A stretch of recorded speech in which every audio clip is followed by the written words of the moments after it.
All right, here it is.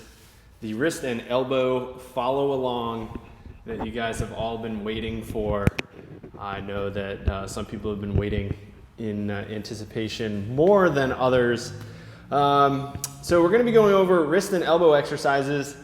However, we're also going to be addressing the shoulder, and we're going to kind of go from a proximal or shoulder area to distal wrist and hand down the chain, because there's a ton of connections between the shoulder and the rest of the arm, kind of like there's a ton of connections between the hip and the rest of the leg. There's a huge influence on how much internal and external rotation we have on the amount of pronation and supination we try to create, and maybe even stress our wrists out a little too much with the restrictions that might be occurring in our shoulder. And so we're trying to look for like 180 degrees of total motion in our shoulder, and if we don't have that, we're going to start to compensate. You know, if we're going back to throw something and we can't get into that external position, we're going to come forward, almost like the knee is going to valgus if we're lacking some range of motion in our hip or some flexibility, and we're going to start to stress the inside portion of our elbow, or if we're lacking internal rotation, we might be stressing the outside of our elbow, or maybe some other stuff going on in our wrist. So we're going to actually start with the shoulder. We're going to be going through a couple stretches and then some mobility techniques, and then we're going to finish with the elbow and the wrist, same thing, a lot of stretching and mobility, and then a little bit of strengthening work.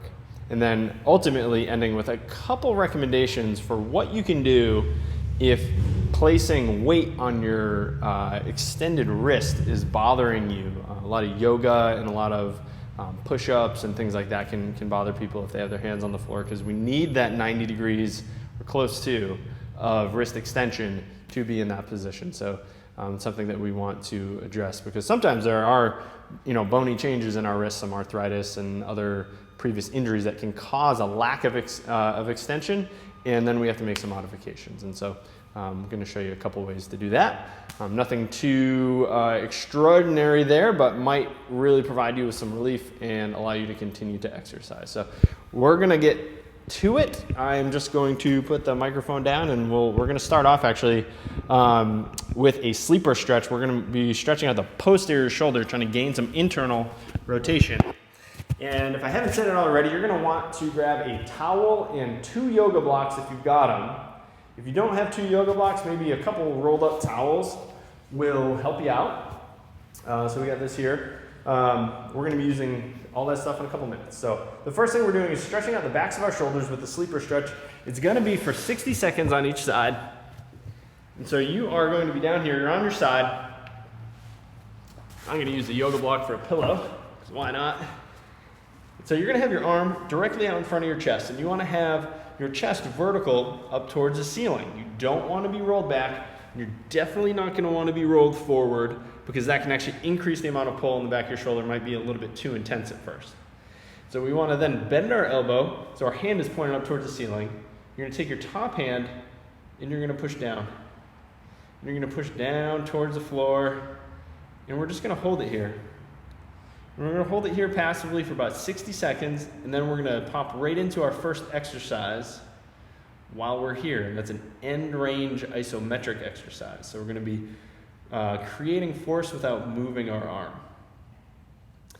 And we're just hanging out, stretching, getting into internal rotation. Like I said, if we're lacking internal rotation, it might cause some other stuff going on down the chain that leads to elbow and wrist pain. The same thing goes for external rotation. So we're going to, after we do this one isometric exercise, stretch out our external rotators, or some of the external rotators, or the stretch into external rotation on our arm. It's Friday. It's Friday here. Following along. Got about 15 seconds left. And I'm just pushing, feeling this on kind of the back of the cap of my shoulder. Okay, so we're about 60 seconds. So what I'm going to do is I'm going to continue pushing. I'm going to make a fist. Now I'm going to try to actively pull my bottom hand towards the ground. And I'm going to take my other hand away. I'm going to hold that 3 seconds. Then I'm going to push down again. I'm going to hold 2, 3. And we're going to make 5 reps of this.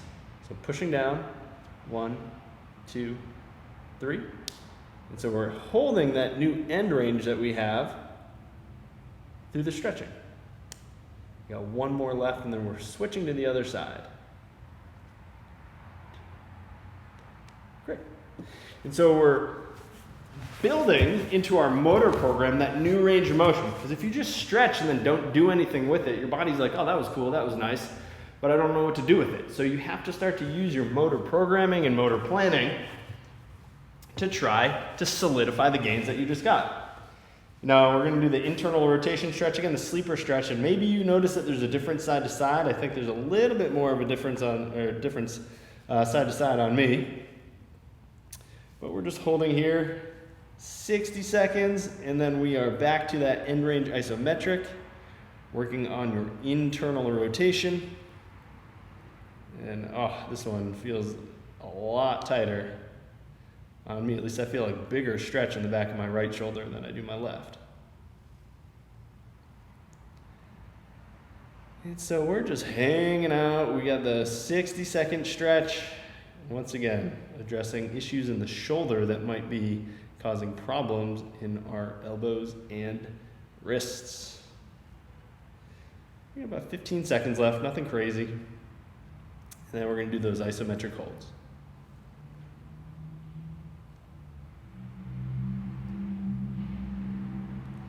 Okay, so you're going to make a fist, you're going to push, and then take away and hold where you can. Oh, you see that my hand wants to come up, but I have to fight that to use that new range of motion. So I don't have great control over this end range here.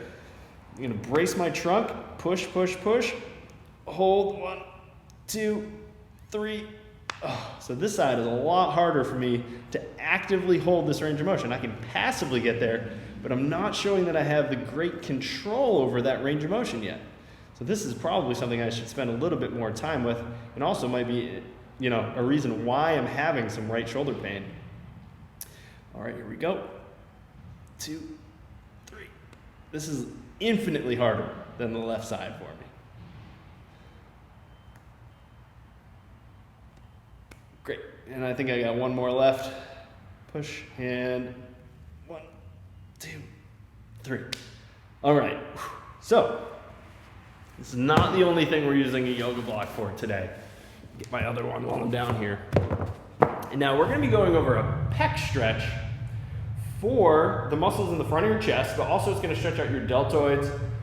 And we're looking to actually gain some external rotation with this stretch, because your pecs will internally rotate your arms. So if they are tight, it's going to, especially because we're in this forward position so much and for so long now, that we need to open ourselves up. Now I've got this rig back here, but for you, it's probably going to be a doorway. And so you're going to get your arms up, so your elbows are at or above your shoulder level. If you're down here, there's still going to be some benefit, but you're going to get more of a stretch through the fibers of your pec if your elbows are up. And let's see here. Okay, oh, I got a clock right over there I can use. So I'm going to do both of these at the same time. Maybe you have to do one side and then the other, but we're shooting for 60 seconds. And then we're going to do the same thing. We're going to do an end range isometric for external rotation of our shoulder. And then we're going to do some nerve glides and use both internal and external rotation of our shoulders together. We've got about 25 seconds left here. Yeah, pretty good. Okay. And just stretching that chest out. You need to pause it and go to your door, count 60 seconds, maybe you got to do both sides, and then come back. That works too. All right, so you got 3, 2, and 1. Oh.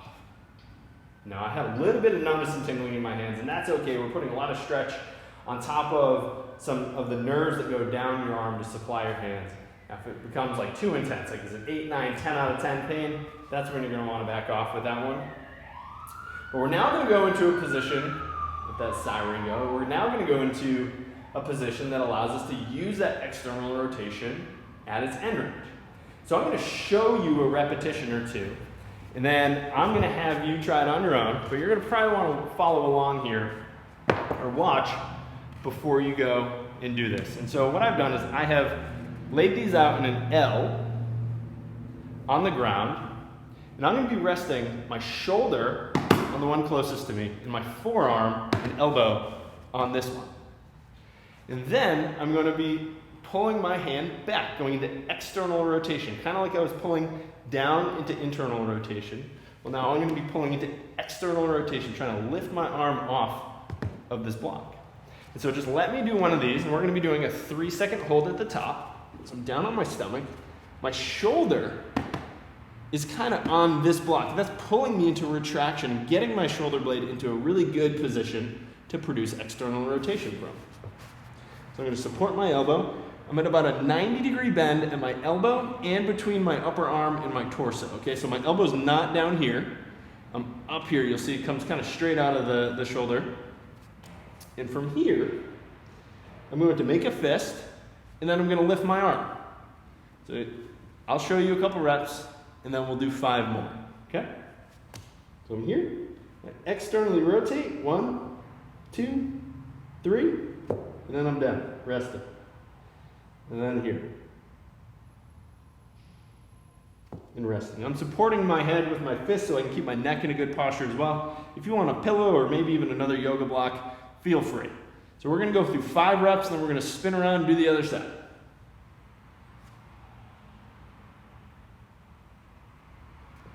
I'm going to back just a little bit. Maybe you guys can see me a little better. Here we go.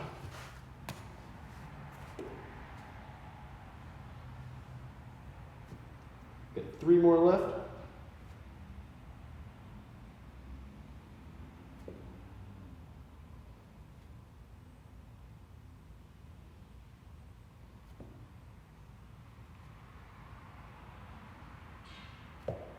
Okay, so now we're going to be switching your setup. Go the other way. There we go. Make it so you guys can see me. All right. Got my legs up here on some weights. All right, let's see what we got on this side. So we're going 5 reps, 3 seconds apiece. Making a fist, lifting up. Great.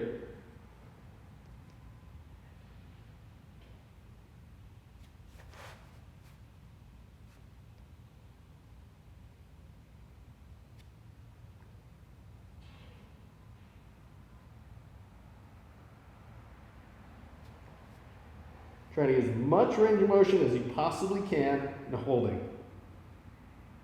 Okay. All right. So I'm pretty sure that's all we're going to need the yoga blocks for. Just to give your shoulder a little bit of support and provide you with a little lift off so you know how much you're moving through that range of motion. So now, if you need to do this or want to do this standing, be my guest. But I'm going to do it in tall kneeling so I get a little bit better view. You get a little bit better view of me. Now we've done this in the past for things for your neck and your shoulder because there's all these nerves that come out of our neck and go down our arms. And these guys hold the potential to give us some elbow pain if it's our radial nerve, inside pain on our elbow if it's our ulnar nerve, the funny bone. And maybe the outside of our elbow can start to hurt if it's our radial nerve. And if it's our medial nerve, it might even be bothering our wrist. So with this mobilization or this exercise, we're going to be stretching out or gliding all 3 of these nerves. It's pretty simple. So all we have to do is put our arms out to the side. Let's see here. Here we go. Arms are out to the side. Now I'm going to flip one hand down. And from here, I'm going to look at the palm that's up. So this is my right palm. I'm looking up at my right palm. And then I'm going to switch my hands and look at my left palm. And you might feel, and actually, if you want, you can actually have that up palm, point your fingers down towards the ground, and then you're here. And here, and we're switching. You're always looking at the palm that's theoretically up, pointed towards the ceiling. The palm that's pointed towards the ceiling. We're going 5 to each side.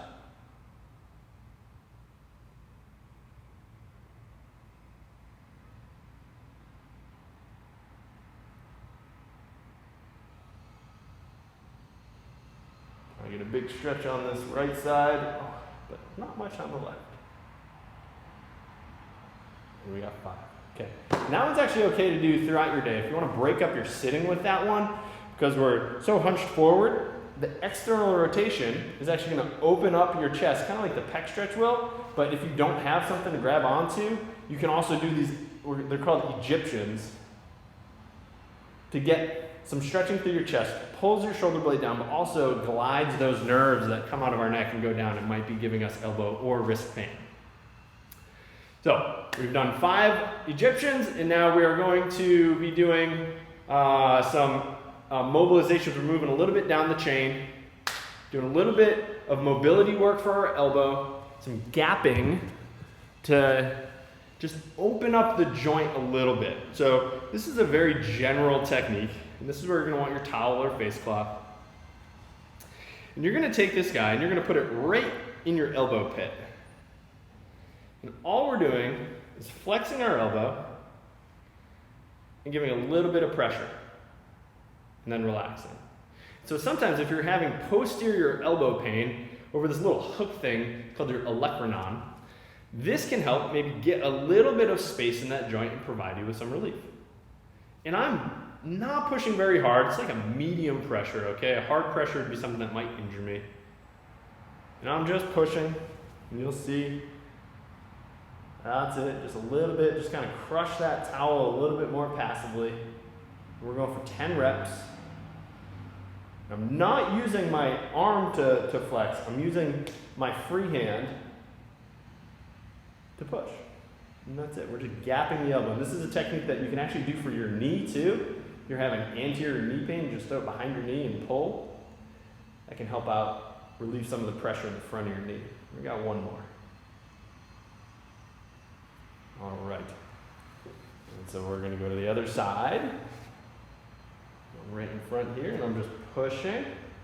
Just 10 times. Trying to just create a little bit of space in one of your elbow joints. We actually have 3 joints in our elbow. I'm not going to confuse you or bother you with the names, but just know there's 3 bones that come together. And anytime bones kind of join up, you can consider it a joint. The only one I might not is your sacroiliac joint, because it's so firm. We should not be getting much, if any, movement there. But your elbow has 3 joints to it. And then you might even want to consider your wrist as an extension of those joints, because the same 2 bones that come down, your radius and your ulna, meet up at your wrist as well. It's kind of like your ankle and your knee are closely tied. One more. All right. Maybe you didn't feel much with that. It means you probably didn't need it. But if you've been having pain in the back of your elbow and you haven't smacked it and fallen, and you're sure that it's not broken, then gapping that joint might be able to provide you with a little bit more range of motion, a little bit of freedom, so you can have pain-free pull-ups and rowing and pressing and all these things that we're doing with our elbows. But maybe that got you a little bit of relief, but you still need a little bit more.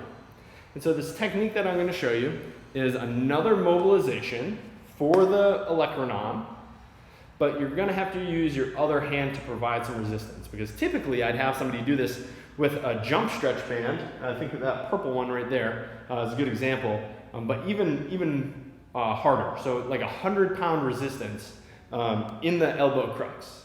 And so to do this, we need to have our fist on the ground, or our hand, excuse me.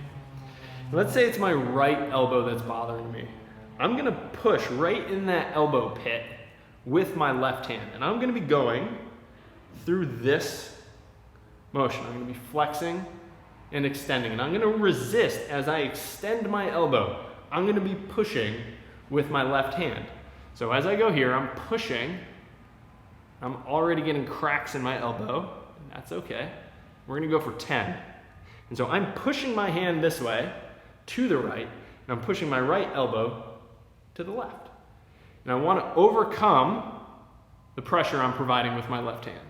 I want to be able to actually straighten my elbow. We're going for 10.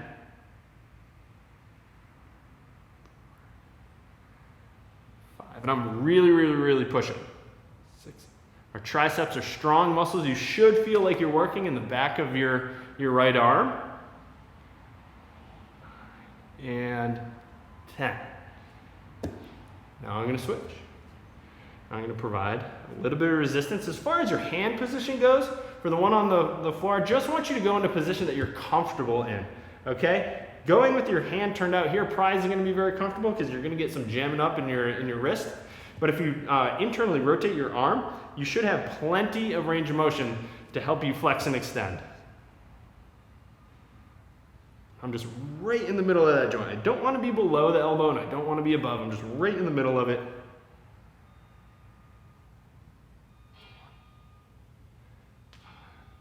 Maybe you heard that crack. 6, 7, 8, 9, and 10. And once again, I was pushing my right hand to the left, my left elbow to the right.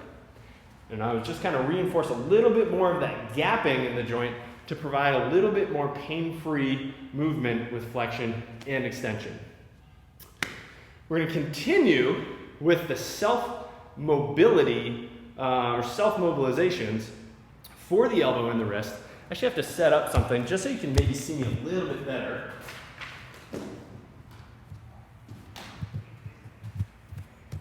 There we go.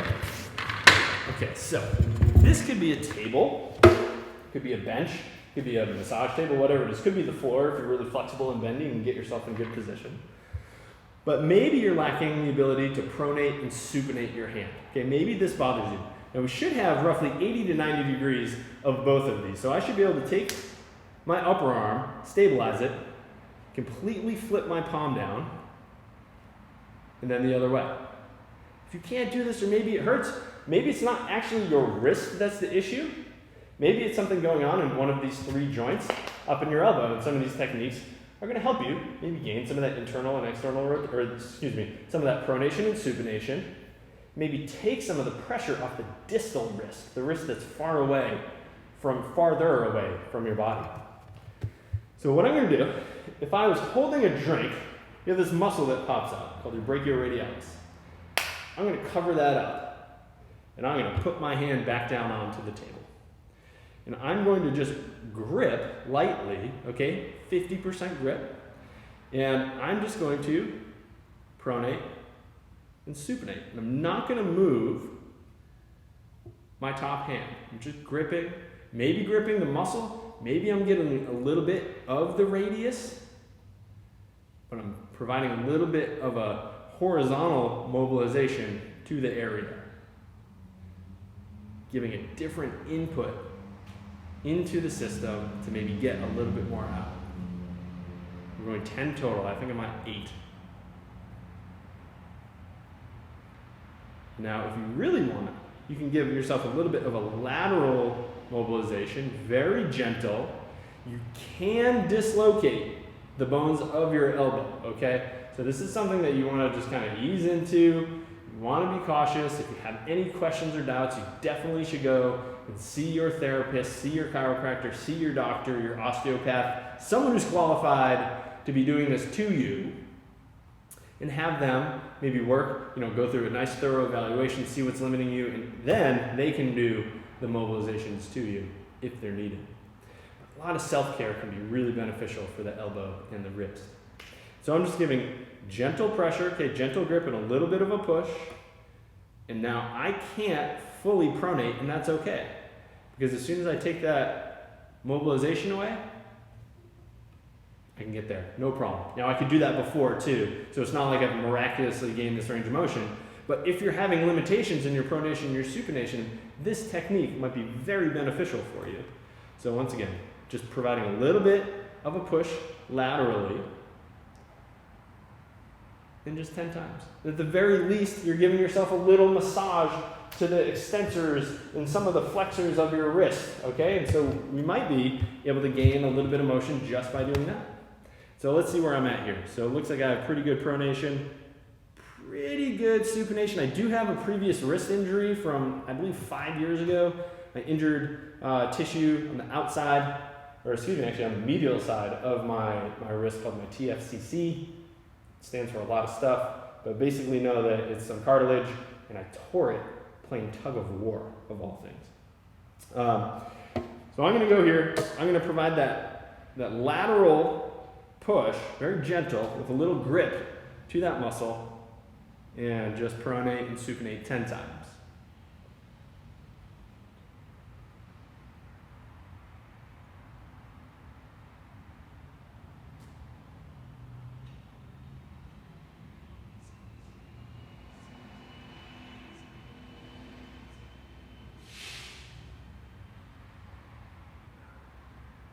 One more. 10, 10. Pronation has remained the same. Supination actually feels a little bit easier here. It's pretty good. It did what it was supposed to do on that side. Got me a little bit more mobility in my elbow, so my wrist could move a little bit more freely. So let's see here. I'm looking at what I have to do here. Okay, I don't need this anymore, so I can put this over here.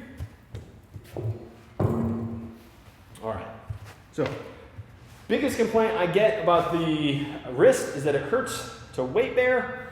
This next mobilization, although it doesn't look like a mobilization, can help maybe loosen up the wrist, help get you a little bit more motion, a little bit more mobility, so putting your hands down on the ground doesn't hurt quite as much.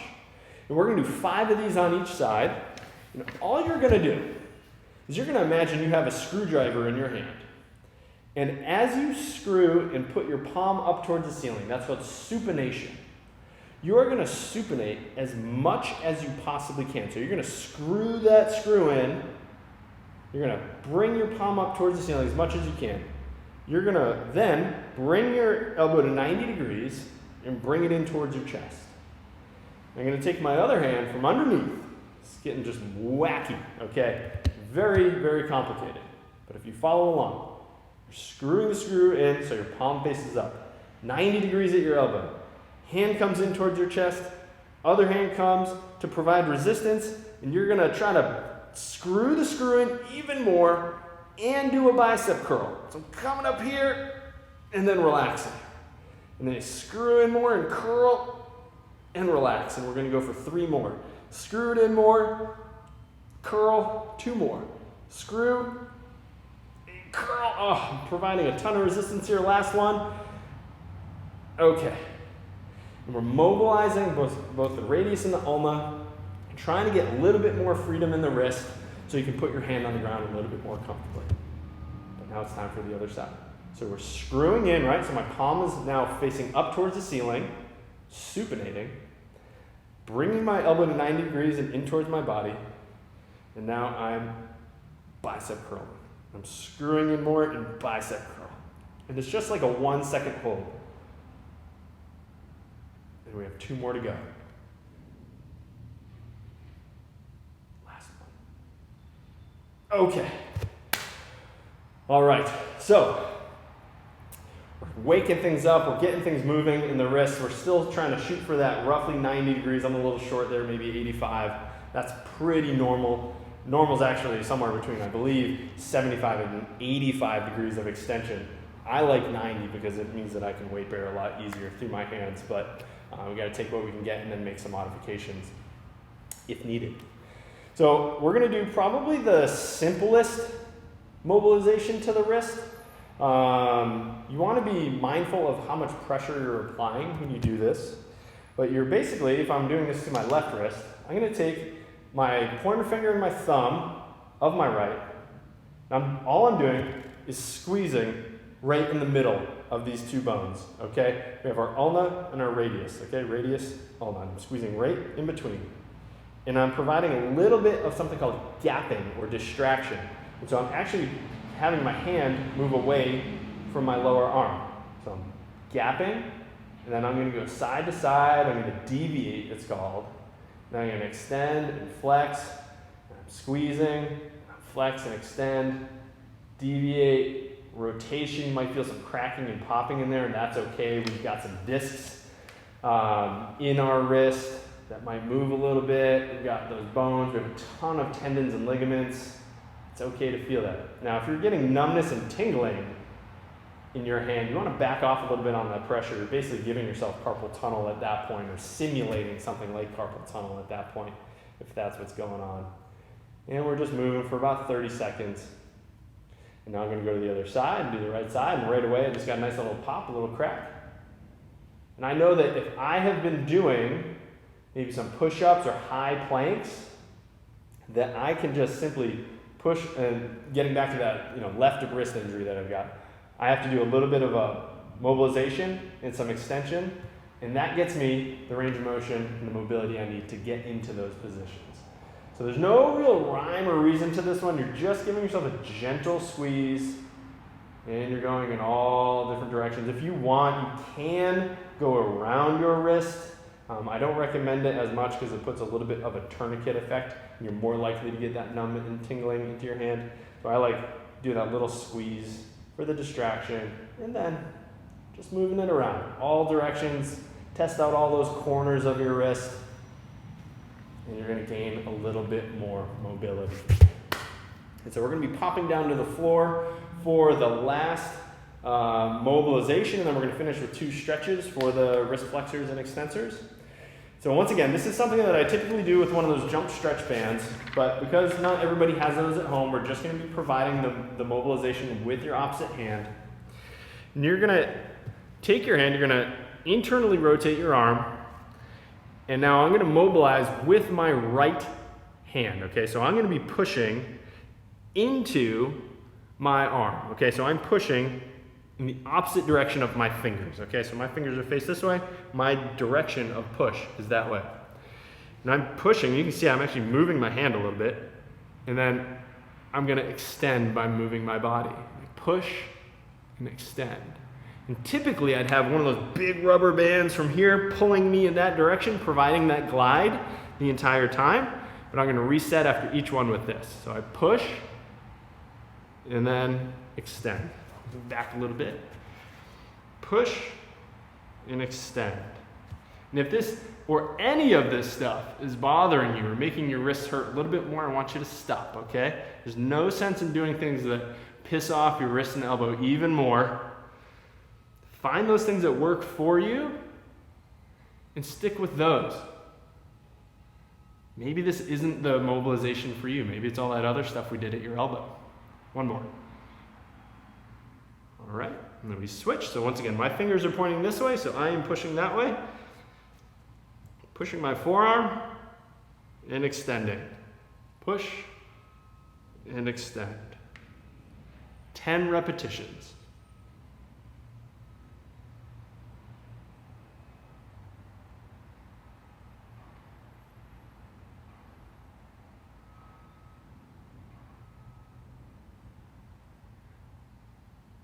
Three more.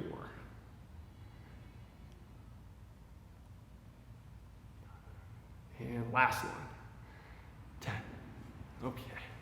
So we made our way through all of the mobilizations, and the last 2 things we have to do are the most basic. And it's the basic stuff that might provide you with the most benefit. We've done all the mobility stuff to get as much mobility in our elbows and wrists as we could. And now we're just going to go into a wrist flexor stretch. And so a wrist flexor stretch are the muscles that flex my wrist, okay? So they bring my hand down or towards myself. And these guys live on what is the front side of your body, okay? So if I stand like the anatomical man, okay? Anatomical position with palms forward, means that this part of my forearm is also forward. These are my flexors. These guys work, as you can see, when I flex my wrist, these guys pop out. To stretch those, we need to go into extension. And this is as easy as it gets. You are just getting a gentle pull through your forearm. You want to get 4 of your fingers. It's really hard to get that 5th one unless you're getting your hand on the ground. But if you're just at your desk and you can't pop down to the ground, this is all you're going to need. Now I find these days people's wrist flexors are significantly tighter than extensors because we're doing everything in this flexed position. We're holding our tablets, we're driving, we're eating, we're typing. All of that stuff is flexion.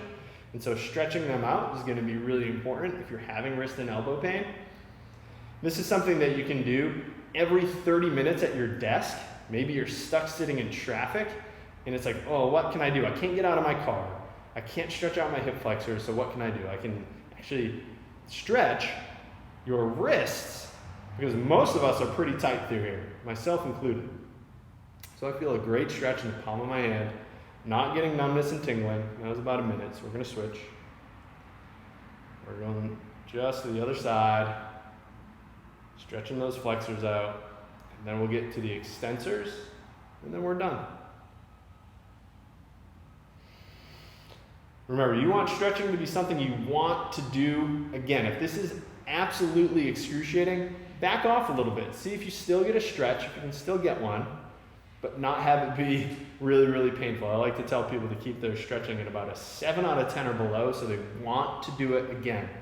Stretching is not something that you should fear. It should not be something that you dread. You should be like, oh man, that left me feeling so much better. I want to do it again. Can't wait to do it again in 30 minutes when I break up my sitting at my desk, right? So we've got about 10 seconds or so left. And we're moving on to the extensors. And I'm just going to stick with my left hand here. So all you're going to do is flip over, point your fingers down to the ground again, so I have the back of my hand facing you. And your extensors literally are just on the other side of your forearm, the back side of your forearm. And I'm just providing a little bit of a pull here. So I'm getting most of my stretch right through my wrist where a lot of the tendons pass through. You can make a fist to get a little bit more stretch, but that might make it a little bit too painful, especially over the wrist. So you can just have an open palm to stretch. You can feel this anywhere from up here in your elbow down to the tips of your fingers. Because we have tendons that go all the way down there. Because even the muscles that move our fingers around, for the most part, are in our forearms. So if you're doing something that you grip a lot, maybe you play tennis or golf, those guys are all here in your forearm, and you're going to want to take care of them. We got about 10 seconds left here.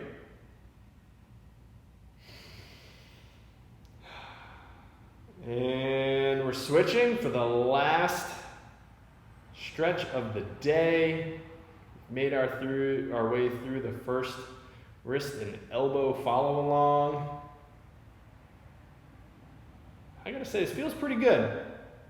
I only have that little left wrist injury in my past, but every once in a while it comes back to bite me in the butt. And this has left me feeling pretty good. I feel like I could go bang out a bunch of push-ups right now. I'm not going to, but I feel like I could. By the way, it's like 81 degrees in this room right now. I am shocked I'm not sweating through this shirt. Maybe I am. I just don't know it yet. But it's good. It helps keep me limber and loose.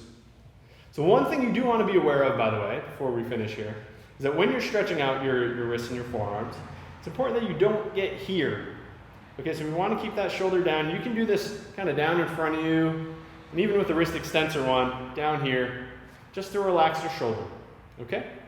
So I hope that you have gained some knowledge as far as why is the shoulder important for the elbow and the wrist, but also gain some knowledge as far as what we can do for our shoulder, what we can do for our elbow and our wrist to make sure that everything can move freely and openly. Because if we're lacking mobility or flexibility or strength in any of these areas, it has the ability to affect everything up and down the chain. So it is important to look at the whole region, not just, oh, my wrist hurts, something must be wrong in my wrist.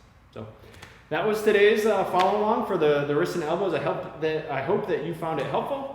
And if you ever have any questions, please feel free to find me on Instagram at Kinetic Potential PT.